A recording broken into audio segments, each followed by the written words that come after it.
Welcome to new perfect tutorial. तो आज हम एनवायरमेंटल स्टडी मीन्स ईवीएस का जो दूसरा पार्ट है कक्षा 5 का पढ़ने वाले हैं। ये जो कक्षा 5 का ईवीएस का बुक है, ये बुक सीटीईटी एग्ज़ाम में अति महत्वपूर्ण है। तो जो विद्यार्थी सीटीईटी की तैयारी कर रहे हैं उनके लिए ये सीटीईटी का पार्ट सही तरह से इम्पोर्टेंट है। तो चले कहानी सपेरों की। मैं हूँ आर्यनाथ। तुम्हें जानकर हैरानी होगी कि मैं ऐसा कुछ कर सकता हूँ जो तुम में से शायद ही कोई कर सकता हो। जानते हो क्या, मैं बीन बजा सकता हूँ। हो गए न हैरान? हाँ, मैं सांपों को अपनी बीन की धुन पर नचा सकता हूँ। यह कला मैंने अपने लोगों से सीखी है। हमारे लोगों को कालबेलिया कहते हैं। जो बीन बजाते उन लोगों को क्या कहलाते हैं? कालबेलिया। ये क्वेश्चंस इम्पोर्टेंट है। मेरे दादा रोशन नाथ जी हमारी जाति में बहुत मशहूर थे।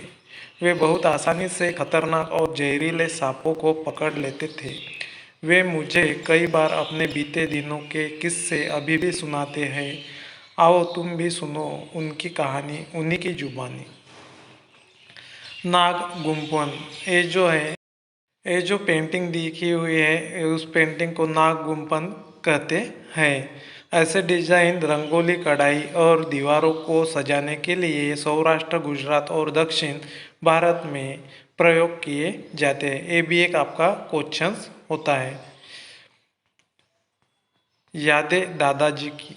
मेरे दादा परदादा सभी सपेरे थे, यानी कि सांप पकड़ने वाले थे। हमारी जिंदगी सांपों से ही जुड़ी रही। कंधे पर कावड़ जैसी पिटारी लटकाए हम एक गांव से दूसरे गांव घूमते। हम जहाँ भी जाते हमें देखकर लोगों की भीड़ इकट्ठी हो जाती। फिर हम पिटारी में रखी बांस की टोकरी में से निकालते अपने प्यारे सांप।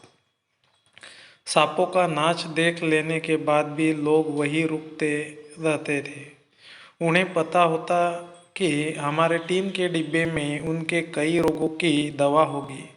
ये सभी जड़ी बूटियां हम जंगल से इकट्ठी करते।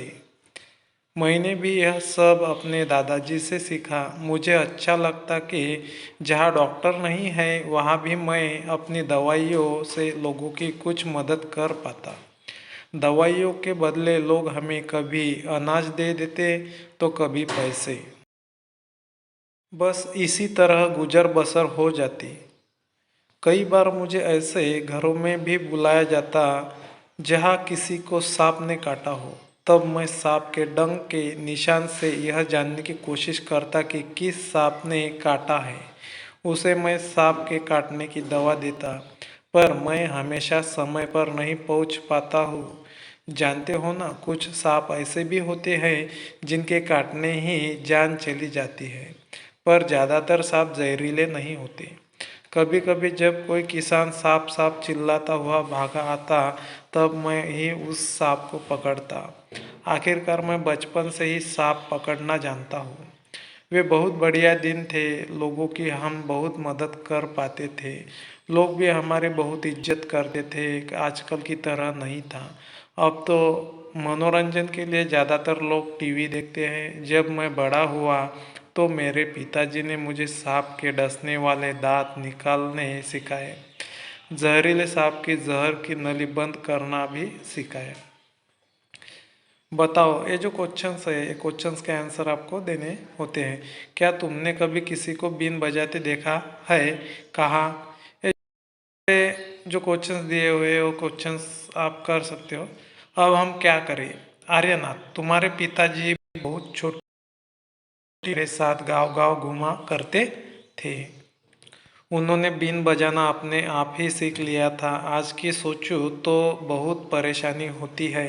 सरकार ने कानून बना दिया है कि न तो कोई जंगली जानवरों को पकड़ सकता है और न ही उन्हें अपने पास रख सकता है। कुछ लोग जानवरों को मारते हैं और उनकी खाल ऊंचे दामों में बेचते हैं। इसलिए ऐसा कानून बनाया गया। पर ऐसे कानून बनाने से हमारी रोजी रोटी का क्या होगा? हम सपेरे ने कभी भी सांपों को नहीं मारा, नहीं कभी उनकी खाल बेची। कुछ लोग कहते हैं कि हम सांपों को बुरी हालत से रखते हैं। चाहते तो हम भी सांपों को मारकर खूब पैसा कमा सकते थे। तब हमारी ज़िंदगी इतनी मुश्किल भरी न होती। सांपों को मारने की बात तो दूर, ये तो हमारी पूंजी है जो हम अपनी आने वाली पीढ़ी को सौंपते हैं। सांपों को तो हम अपनी बेटियों को शादी में तोहफे में के रूप में भी देते हैं।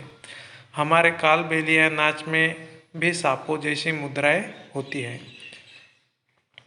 कौन से नाच में सांपों जैसी मुद्राएं होती है?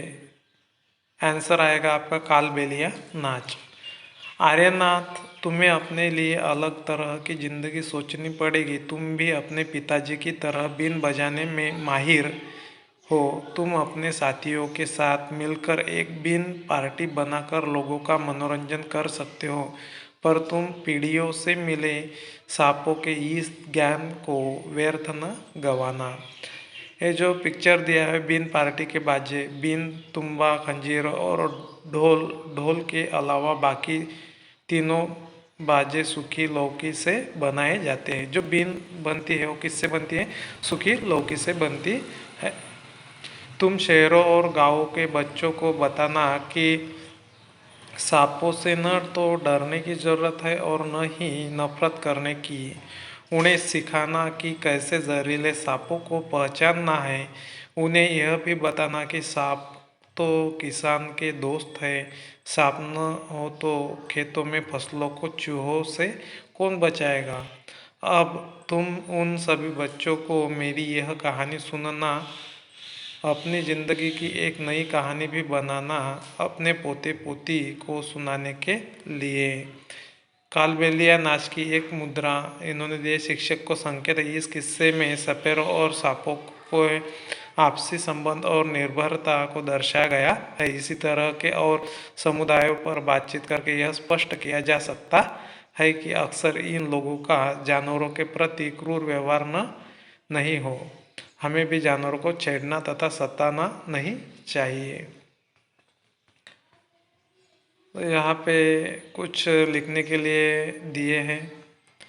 तो ऐसे, क्या तुम जानते हो हमारे देश में पाए जाने वाले सांपों में से केवल 4 तरह के सांप ही जहरीले होते हैं। ये है नाग, करैती, दुबोई या अफाई। सांप जब किसी को काटता है तो उसके 2 खोखले जहर वाले दांतों से उस व्यक्ति के शरीर में जहर चला जाता है। इस जहर से बचने का एक ही उपाय है कि जिस व्यक्ति को सांप ने काटा है उसे तुरंत जहर के असर को खत्म करने वाली दवाई सीरम दी जाए। यह सीरम सांप के जहर से ही बनाया जाता है और सभी सरकारी स्वास्थ्य केंद्र में मिलता है। यहाँ पे नाग है, दुबोया, करैती, अफाई है। ये जो है ये जहरीले सांप होते हैं। 4 जाति सांप के जहरीले जाति है। तो इस तरह हमने जो सपेरों का जो ईवीएस का कक्षा 5th का लेसन है अच्छी तरह से पढ़ा है।